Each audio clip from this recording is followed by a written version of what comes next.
And welcome back. And we're moving into our first segment for this morning. And of course, we'll be discussing children and depression. Now, in with us to tell us all about it or to talk to us about it, we've got Deshane Gutierrez, who is a clinical psychologist. She's right here. And of course, Aimee, professional counselor. Ladies, good morning. It's so nice to see you and welcome. Good morning. Thank you.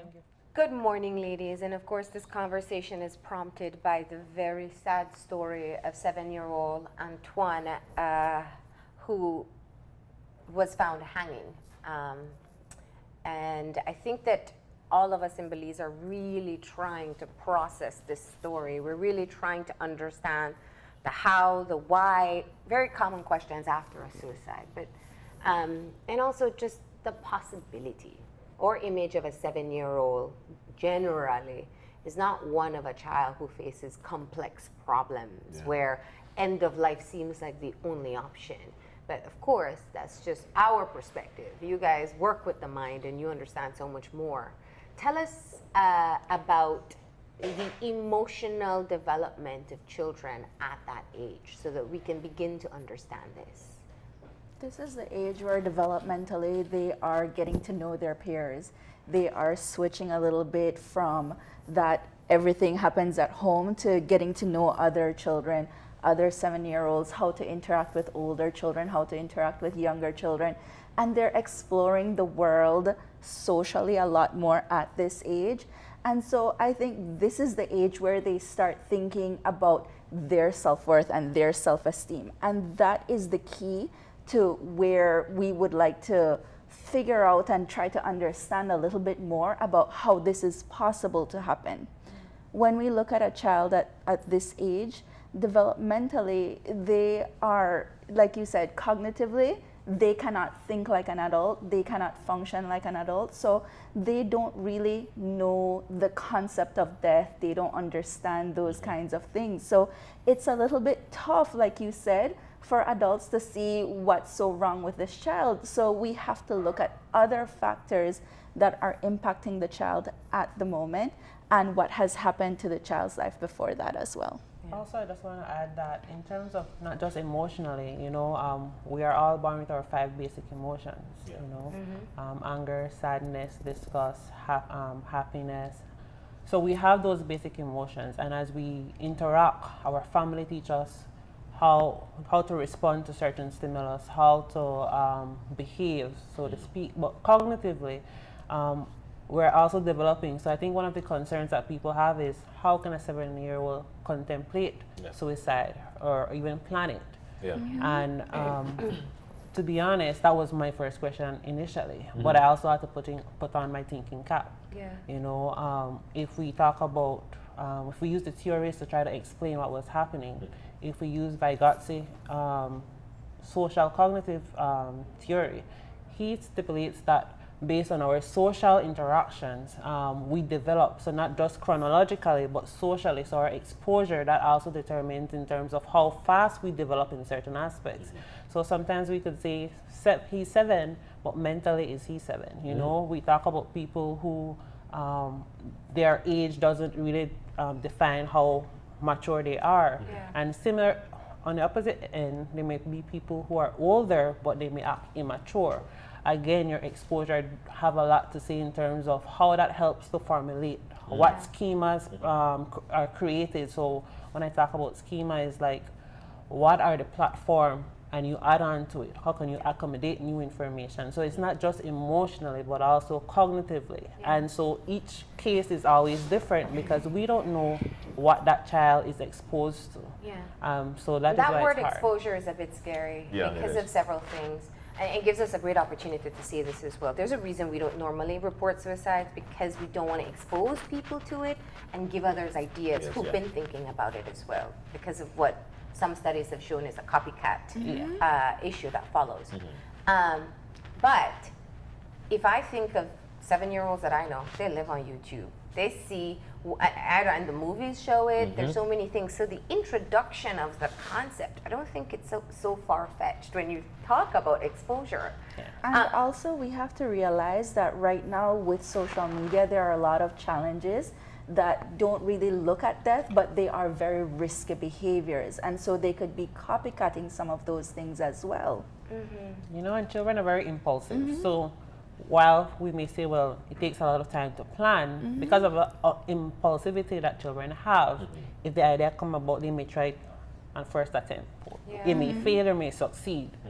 People are actually going with their own thought that, you know what, such thing, especially for a child of that age, is not the mindset of the child. But during the commercial break, we were talking about studies and what studies have shown. And just for folks to eventually not take a seat back from it, but to a certain extent change the mindset. What are the studies showing? Okay, so most of the studies shows that childhood suicide is rare, but it do happen.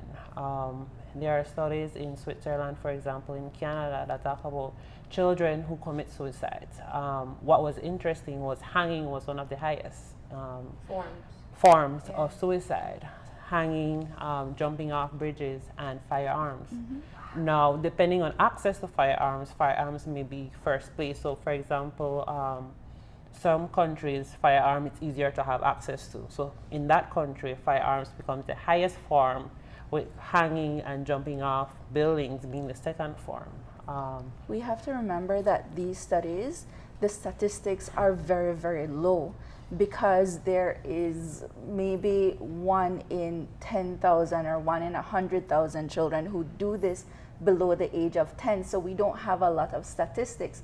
So worldwide, we go adding these one-on-one cases, and this is what they show because of access, because of what is available. So when we look at it, when we look at these individual cases, because that is what mostly they are, they end up being individual cases that get put together. We look at trauma history, we look at mental health issues in the family, we look at the conditions surrounding the child. So we have a lot of things to look at in the small percentage of the times that it does happen with children under the age of 10. So what you're saying is just, I want to understand that, is that what we know is just very little. Like, this is something that everybody seems to be trying to understand. So we in Belize are not alone. No, we're not alone. And the compounded issues is one that stands out, because we cannot say that we know what was happening. We have preliminary reports from people in his family that tell us what Antoine's life was like, but we don't know the full scope. We do know one thing, that he recently suffered a loss of a relative his same age. Now, what are your thoughts in terms of the type of impact that would have on a child at 7? Well, they may have different impact. Yeah. And it all depends on the type of relationship that one may have with that particular person that passed away. Yeah. I can't really speak concerning Antoine, what was his experience like. But usually when someone experiences some sense of loss, for children, they have the experiences. Sometimes it's hard for them to articulate what they're experiencing, processing it. And sometimes we often give ourselves time to grieve, a short time frame, and we don't actually have that long time to process what we're experiencing. You know, we don't know what was happening. So trauma, loss, those affect in terms of what's happening. Again, with other exposure, it could have been, yes, he had a loss, but there are other things that added up to it. We can't say for sure. You know, and the wider conversation about talking to children about death, because you know, I've talked to 7-year-olds where, well, not 7, but young children, where they say, okay, they went in the ground, but will we see them next week? Like the concept of the finality of it, I think. And that, I think, depends on, especially in this situation, considering his loss, who did he have to talk to? What was the conversation surrounding it? If it was a situation where there was not much adult input in his grief process, then maybe he was looking at death as maybe, you know, something where you can reconnect with your lost person. So we can't really speak about the situation because we don't have any details. But it's those ideas of how a 7-year-old thinks that, we cannot really assume that the impulsivity, that the trauma, that there might have been other mental health issues going on, that we cannot really put a puzzle together until we have more details. I can't, with all my time being in the media, which is of course some umpteen years, I can't recall of another story like this to the magnitude of this one. But there's so many other seven-year-old out there, and the conversation at home changes from when we were 7 years old to what it's like right now, and it boils me down to ask the question, and I've got to question it. As the media, do you think that it's being dealt with the proper way in terms of being out there? And I'm asking this because there are other seven-year-old out there, and they are actually seeing this, and the idea might come up, but at the same time, we're trying to get that down. Do you think that we're dealing with it the right way as professionals? Okay, so before I answer your question, I want to go back to what Marlene said about in terms of younger children not understanding the concept of death. A lot of research show that children probably by the time they reach infant 2 do understand the concept of death. And I think especially because we have family members that pass away and we're seeing that a lot on television, that concept, they do understand that concept.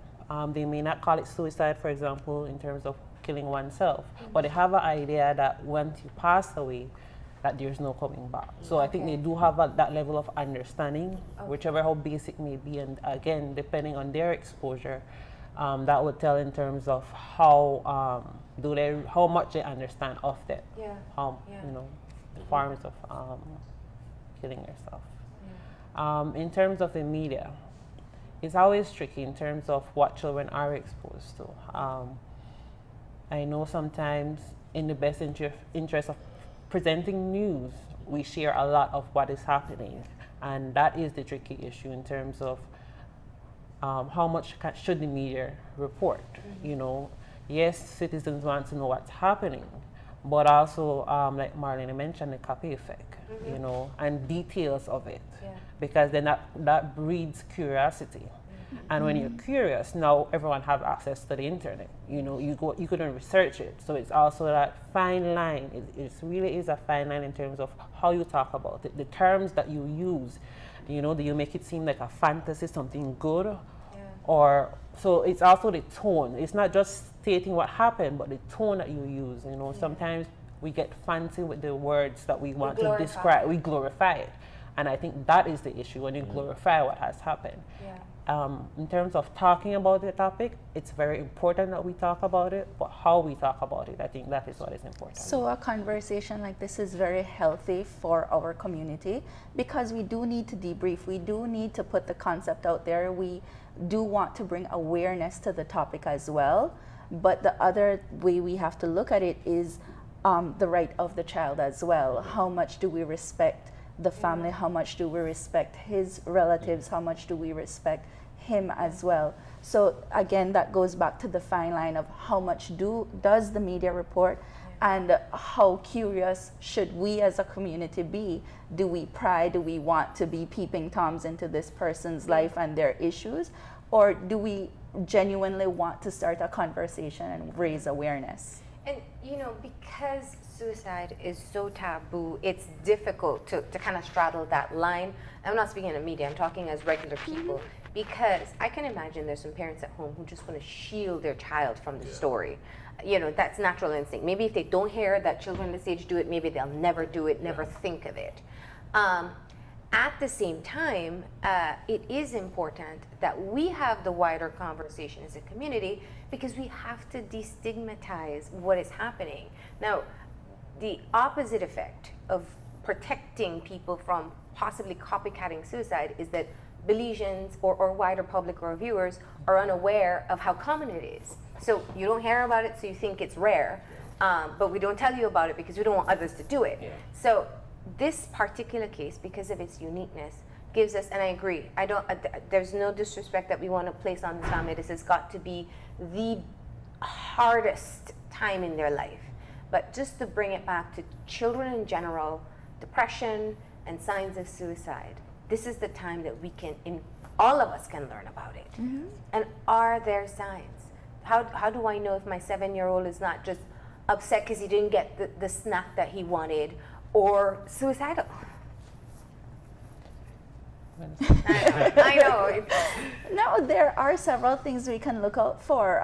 The first thing you don't want to, I want to address the question of suicide and copycatting and putting suicide out in the media. Yeah. The thing is, if you mention the word suicide, it won't inspire people to commit suicide. So it's not something about shielding your children from the word. It's actually creating opportunities to discuss what is life, how happy they are, what they need, and things like that. And those are how parents and adults will find the signs, you know, by creating those conversations. One of the things that, you know, in training as a counselor is don't shy away from the word. If someone is suicidal, it's important to find out. Some people we have to ask every single session. Some people you see how stable they are. Plain-faced, right? Yes. Yeah. We have to, because otherwise how will we know where to pursue? Yeah. So as a parent, if you have a suspicion that your child is suicidal, don't push it back. Address, how are you feeling? What do you want to do? Look out for signs that this child is interested. So the things that we are looking for are abrupt changes or even just interactions. So we're looking, does this child have appropriate friends? Does this child isolate?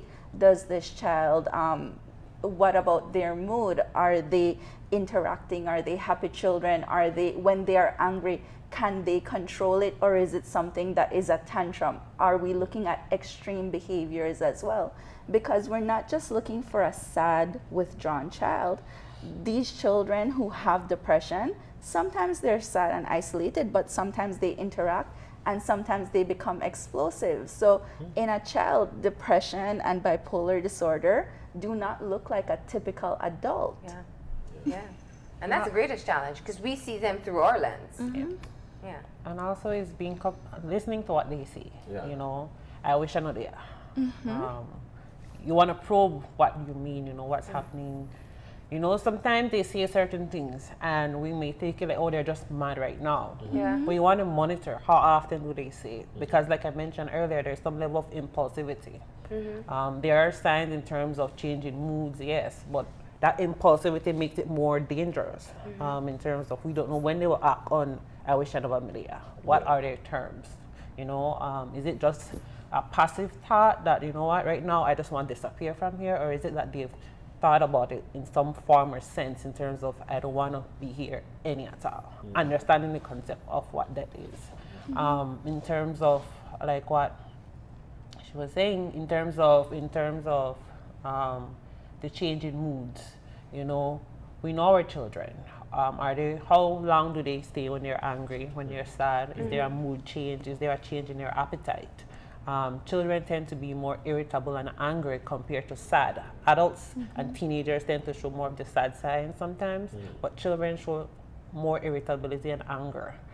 So they're more angry all the time. They want to fight. They want to be more rebellious. So it's also understanding the changes in your child behavior as well, because sadness isn't always an indicator. And that another popular sign in children is somatization.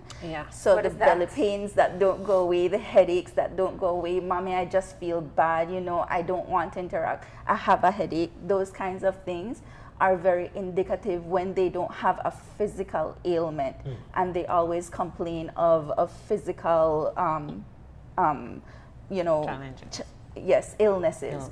And the other one that we have to look out for, besides them actually saying, I'm not good enough, I'm not worth it, nobody wants me around, nobody likes me, so stating those kinds of things. And also we want to look out for those children who get into accidents all the time. That's a part of what we look for in impulsivity. They don't think things through, or they just do things in the spur of the moment, and they tend to do a lot of dangerous things. And I think, you know, the conversation as well must surround, because especially what you mentioned of kids saying, or children saying, you don't like me, or, you know, I'm not your favorite. For me, and I could, you know, I could put myself in the shoe whereby I've got an 11-month old at home, and I've got a 7-year-old at home. So it puts me in that position whereby we have got to know what the conversation has got to be like at home and where to share that love. Again, as professionals, how do we waive this at home? And I think it's very important for families to know, because we've got young families out there, and I continue to make mention. Young families is what we've got in this country, and we need to educate them on how to move forward. So how do we do this? That is a funny part. It's important when you have a baby in the home to make time for the older child, because it's easier. It's so easy to forget the older child because you're just going through and you know what they need. And you forget that they used to be an only child, or they used to have a lot more attention, especially in those first few months. Try to integrate the child into more activities, and especially as parents, make individual time for them. And also have the conversation. You know, when the child says, you know, like me no more, the baby get all the attention now. Have that conversation, explain. I know we always like to look at children as they don't understand. Yeah. You know, and so having that conversation and explaining it to them at their level, I think that will help the process. Not because they're young means that they don't understand anything, but if we could break it down for them to understand that no, just that the baby right now needs more of mommy help. Mommy will have spend time with you, or dad will spend time with you in a little bit, or you could help mommy in the process, or help dad in the process. So putting them a part of it and not letting them feel that they won't understand, because then they also are processing their emotions, and we have to remember that they feel and they think things through. You know, they may be a little bit that they're processing, but if we help them as adults, we're building their domain, we're building their understanding of what's happening in their environment. And Children remember, like they little used to scientists. have your attention a lot as well. And so when you gave them all the attention, they are going through their mini grief process as well, of not being an only child, of not getting all the attention. You know, just changes happen, and you have to help all the children in your life to go through those things. So even not just as parents, but as teachers have to be able to listen to these children as well. Babysitters, daycare providers, it's important to be listening and to be aware of what these children are saying. So 2 things I find that I wanted us to specifically address, which I hear very common in terms of how we view children. One is their range of emotions, and what may trigger those emotions. So a lot of people in response to this particular case say, what do they know about the complications of life? What do they know about anger or sadness? Because we kind of want to use our measuring stick of what we go through versus what a child at 7 may go through. And second to that, it goes back to the wider conversation, which is, if I tell them, I'm putting it in their head. So if we could just, I know they're 2 very separate topics, but if we could just get those covered so we can give that response to people who've been sharing these thoughts. The first one being, how is it possible that they would have emotions or issues that are so complicated? Well, in our culture, we as adults think we don't have a wide range of emotions either. So there is a little bit of a complication. The thing with younger children is that, unlike us, they may not know the words to use to express themselves. So it's not necessarily that they don't have a range of emotions, it's just that their vocabulary is limited.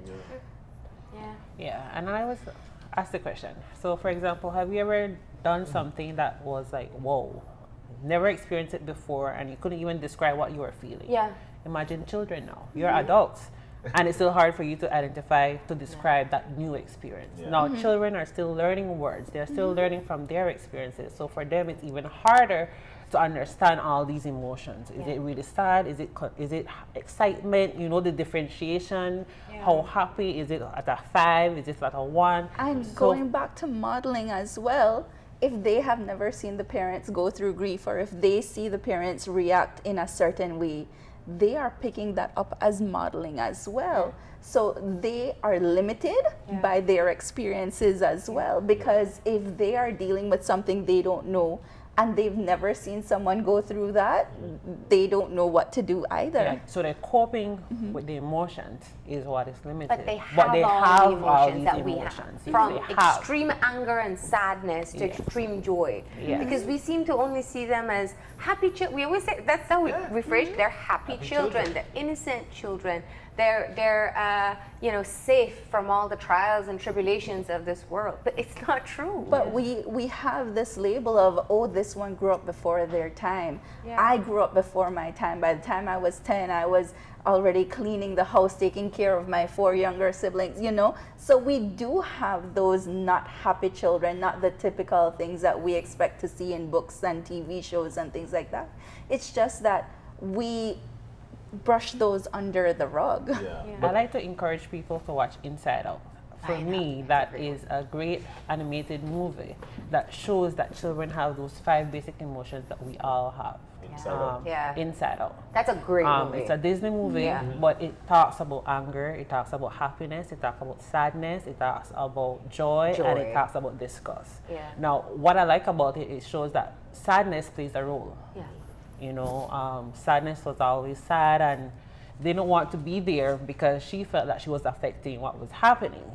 But it also showed that sadness play a role. All of our basic emotions let us know that something is happening in our environment. We're sad for a reason, we're mad for a reason. So it's indicating to us that something in our environment is either working or not working for us. That is such a great movie to use. So what will a child do if the parent consistently tells them, oh, you're 7, you don't have nothing to worry about? You have a good life. Exactly. So how will this child react to less than happiness? And children feed from our environment. So children, when parents are mad, are angry, children sense what is happening. They could sense your emotions. So they're like young scientists. They want to understand everything that is happening in their environment. And so, or if we lie to them, like they see our sadness, but we say, oh, everything's okay. Yes. And that brings about confusion. How do you act when I'm feeling sad? Well, if mommy asks Elsie, everything is okay, even though they don't feel good. So they model our response. So what you're saying is it's okay to say to your child, I feel sad today, Oh, or that I'm is angry excellent. right now. It's okay. It's Isn't okay to have those conversations. I'm not saying go and explain to them all the reasons why you're sad. Because it has to be, you have At to their age remember level. there is a child-parent dynamic where some things are adult things and parent things, and some things are children things. But genuine is the word that you have to be with your children. You should not be fake around them. That's so interesting. If you think of it, if I tell my child, if I'm sad and I tell my child I'm fine with tears in my eye, And we what are they have gonna this do as concept well? of, I have to be strong for my family. Yeah. But if I could just go back to one more thing, as you were talking about inside out and sadness and whatnot, we as adults can't process some of these emotions, sadness especially, anger as well. How do you teach a child how to process sadness? How do you teach, whether it's losing a dog, losing a friend, or whatever makes them sad, how do we give them skills to help them learn that you must go through it, it's whatever it is that So you're the supposed question you're asking is us as counselors or as, because sometimes the parents don't know how to do it. we as adults don't know. But are there things you can do, something practical for parents at home that, okay, now they're starting to recognize my child has these different emotions. So what do I tell him or her when they're The sad? basic thing is to just be there and listen. Okay. Honestly, that is one of the main things you can do. Even if you don't know how to process it, allow them that space to speak about it and allow them that space and ask questions without correcting them or checking what they say. Okay. And also, in terms of what they're experiencing, if a child looks mad and is behaving like a typical mad person, then you name it. You're mad, and notice that you're doing these things. So you're attaching the behavior to a feeling. So you're also teaching them to name what they're feeling. Oh, So awesome. we talk about what we could do for the child or for the children, and I'll step back a little and then put myself again into the realm, because for me, and this was one of those that really struck me. Why? Because I've got the 7-year-old. But also what struck me over the past week was that I lost a neighbor and around my same age who've got children my same age. So it put me in a mindset whereby, wow, what if it was me, and what can I do for my family? So I want to get into the healing process for the adult. Because if you're not healed, then there is no way you could work in the home and make things better for them. So where does the conversation start, and how can we have this? Conversation with the adult? With the adult, of course, with the adult, in terms of healing the adult so the adult could eventually put that into the home. Well, I think one of the things is being able to state that, you know what, I'm not in a good place. And being honest with yourself. I think that's one of the first things, being honest with yourself. Sometimes we can't even say what we're feeling right now. And it's being able to say to your partner, to a friend, or even to yourself that right now, I am not in a state to even process it. And give yourself that time to process what you're feeling. It's uncomfortable to feel sad and confused. You know, that's an uncomfortable state, and we try to brush it off. I won't think about it. I will do a lot of work. I'm going to go somewhere. I'm going to go and talk to friends about something totally different. And sometimes that is good. But also, you don't want to pretend that what you're feeling isn't really there. And I think identifying that helps you to figure it out. I think with everything, naming something gives us more clarity. Our language breeds how we respond to certain things. So if you could define, or at least try to label it in some aspect, you know, you could say, I'm mad and I'm sad. And that's okay. It's okay to be mad and sad. There are reasons you're sad and there are reasons why you're happy. So stating that I'm both those feelings and understanding why you're feeling those feelings, I think that is where that process starts. Not because you're sad automatically means you need to see a professional. It's also monitoring yourself as the adult. How long is this? Is this affecting my work? Is this affecting how I take care of my kids? Is this affecting my social life? Those are some of the signs that you want to say, okay, probably I should go and speak to someone, because I've been dealing with this for so long and I'm still having challenge with it. Now, without having it on a consistent level, and you're experiencing those things, is taking that time to grieve, to feel sad, to be mad about what's happening, to be like, how come this person my age passed away so young? You know, asking yourself those questions, but also giving yourself that time to experience it, because it's happening in your environment. You want to understand our environment. I think as human beings, that is our aim. How can we understand our environment? So bringing it back to the issue, I think one of the things that we're pointing out with people asking online is, how urgent is the issue when a child speaks of suicide? In other words, we hear sometimes of adults contemplating, like they've thought it through, they've saw the materials, seek the materials, give away their stuff, these signs that we've spoken about publicly before. Is it different or the same in children? I think it's the same, because the first thing we have to do is look for those signs.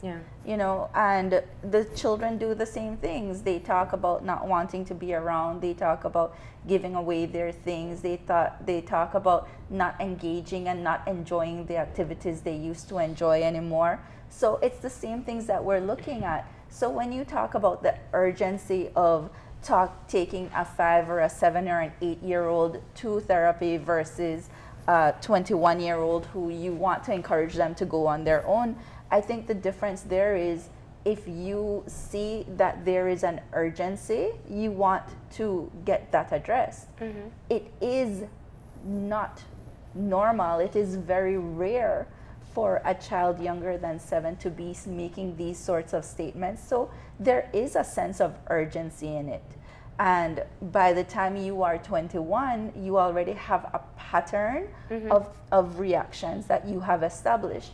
As has been discussed multiple times in suicide statistics, males are more likely to be more impulsive and more likely to complete suicide more often, whereas women are not as impulsive and sometimes will talk about the planning a little bit more and have a lower rate of completing suicide when they attempt. So those statistics are not different with younger children either. Or teens. It happens throughout the life stages, where males are more likely to complete a suicide than a female. I think when you use the word urgency, I think it's always urgent, for the mere fact that we could never really know for sure. And so if we try to investigate when a child says, I don't want to be here, or a teenager says, you know what, I'm tired of this, I just want to disappear, is having that conversation, you know, try to understand, is it just in this moment? Is it that you want to die for, you know? Having that conversation, I think, creates that opening. That's the only way you can know more. Because sometimes we say it just because, you know what, you're frustrated at this moment, but it doesn't mean that you're contemplating Or it. we like to call children, some of children's behavior, attention getting. Like, oh, you just want attention. Yeah. Yeah. But it's not always the case. It's not always the case. And because of their impulsivity, you don't want to take that risk. You know, try to explore what that really is. You know, figure out, is it just being mad right now, or is it something that they've been pondering about? You know, you talk about favoritism, and so again, the dynamics of what's happening at home. How do they feel? Is it that they feel that they're the quote-unquote black sheep in the house, that they feel like no one loves me? You know, so trying to understand what's happening from their perspective, not just from our perspective as an adult, but their perspective and how they see the world around them. I think And that is a what is lot of important. the language as an adult, you have to figure out that you need to translate. One of the things that Shane mentioned just now is attention, and negative attention and positive attention. Sometimes these impulsive children who always get into accidents and are always doing things are called the rude ones. And so we have to recognize that sometimes these rude children are the ones who have the depression, are the ones who have the bipolar disorder. And so sometimes as parents, we don't really pay attention to those needs that the child has. We feel like, well, this is a 7, 8, 9-year-old who just is throwing a tantrum because they want something. But then when we look at the larger picture, what are they asking for? So we have to learn to translate what the child is saying and what the child is doing versus what the child needs. So we're running out of time, and I want to give us an opportunity. I should say this too. You know, one of the things, there is a protocol for the media in terms of how we, well, internationally. And one of the things you should always say is where people can go if they need help, because any story on suicide should be buffered with that. We don't have hotlines, you know, we don't have suicide hotlines that we can tell people to call, but there are places that parents can get resources and people they can seek out. What is your advice to close off the segment to parents if they have questions or concerns about their children and their emotional well-being, or their mental health, I should say? Yeah. Okay, so if a person is actively suicidal, call the police station or the nearest emergency, or take them to the nearest emergency room if they're actively suicide. Don't leave them alone if they're actively suicide. There are clinics in Belize throughout the country that should have a psychiatric nurse. My office is located in Placentia, at the Placentia Medical Services, so they can access my services there. In Belize City, there's the Belize City Community Counseling Center on Freetown Road, which is upstairs of Benny's on the 3rd floor. The Ministry of Health has counselors as well, so that's at the Port Loyola Health Clinic. The schools are working very much to have counseling. We have other private counselors like myself. I'm at Belize Medical Associates. And so there are a lot more resources than a few years ago.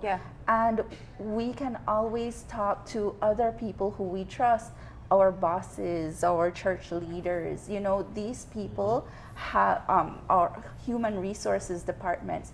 These people can help link us to these services that are appropriate. It's important also, when you have younger children, that if you want to take them to the doctor or the counselor, it's important for you to be there as well. Because you want to know what the child is saying, and if you go with a professional and you are seeking those services, then it's important for you as the parent to be there to learn to model what the professional is doing, so that you learn when it is an emergency, when it is urgent, and how to react in an emergency as well. So it's important as a parent of children, of adults, if you have someone who has suicidal ideation, has stated a suicidal thought or a plan, it's important that you accompany them and you learn for yourself how to better cope with that Yeah, and for government workers, the Employee Assistance Program do offer services to the workers and to their families. Awesome. So if you have a child that you're thinking and you're thinking about finances, you could probably seek the EAP coordinator, because Yeah. we're both providers for the Employee Excellent. Assistance Program. Excellent. Well, thank you for coming in. This was just an important conversation for us to have, just to understand more. And I think the most important thing is that we can't dismiss that children don't experience challenging times. They just, what I hear from you is they can't vocalize it, and it doesn't look the way we think it'll look as adults. But thank you. Thank you. We're going to go ahead and take a break. When we come back, we're moving to a little bit of an older age, but we're talking about safe proofing social media for your teenagers. That's coming up after the break.